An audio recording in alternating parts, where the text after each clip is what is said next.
Diego Rivera was born in Mexico in a city called Guanajuato, which means the land of frogs.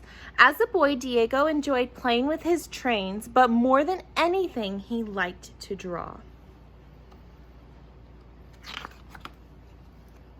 Diego loved drawing so much that when he was a young man, he sailed on a ship across the ocean. He went to the city of Madrid in Spain to study art under the direction of a well-known painter. There, he learned the classical way to paint, which means his finished paintings looked very realistic, almost like photographs. After his studies, Diego went to Paris, the capital of France. There, he met young artists who were painting in new and exciting ways.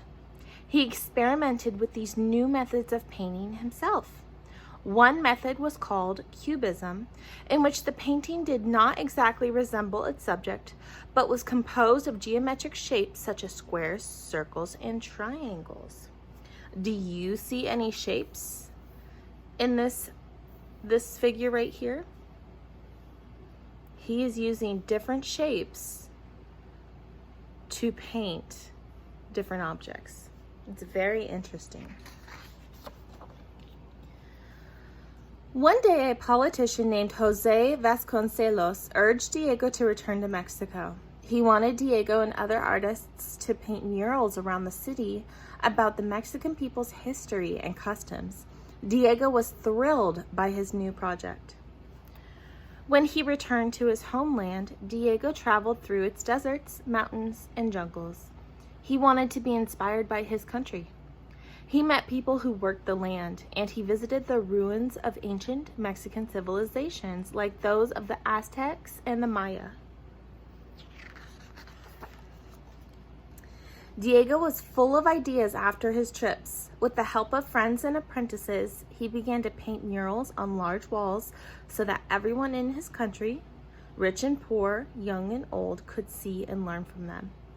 In his murals, Diego combined the classical way of painting he had learned as a young man and the new styles of art he had experimented with abroad. But he merged them with the simple yet elegant forms of ancient Mexican art that he had grown passionate for after his travels.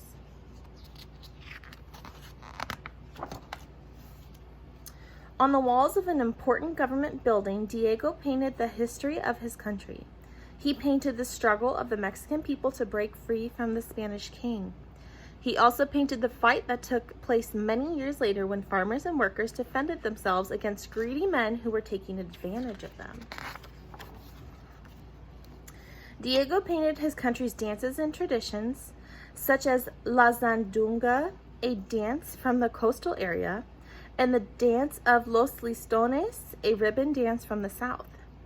He wanted to celebrate the things that were special to Mexico and wanted Mexicans from all distant parts of the land to learn about their culture and feel proud. Diego lived to be an old man. By the time he passed away, he had created many wonderful artworks and was celebrated by people in Mexico as well as around the world. But if he were alive today, would he paint? Would he paint the way we dress and live? Would he paint the way that we play?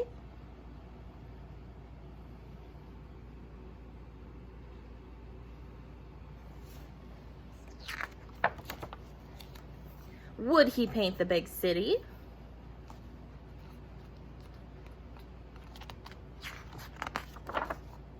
As he painted the ancient Aztec city of Tenochtitlan?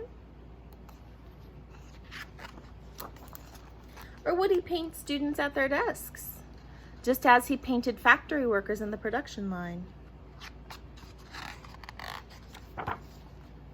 Maybe Diego would paint shops at the mall, as he painted street vendors selling flores. Or would he paint the luchadores wrestling in their costumes? Just as he painted the Aztec warriors fighting the invading soldiers, the Spanish conquistadores? Would Diego paint our craze for monsters and creatures from outer space, as he painted the god Quetzalcoatl, the feathered serpent?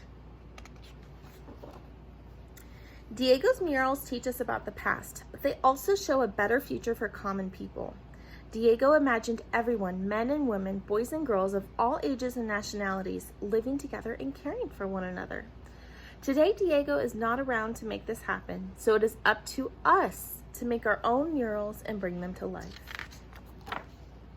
The end. I hope you enjoyed this story and look forward to our conversation later today about it.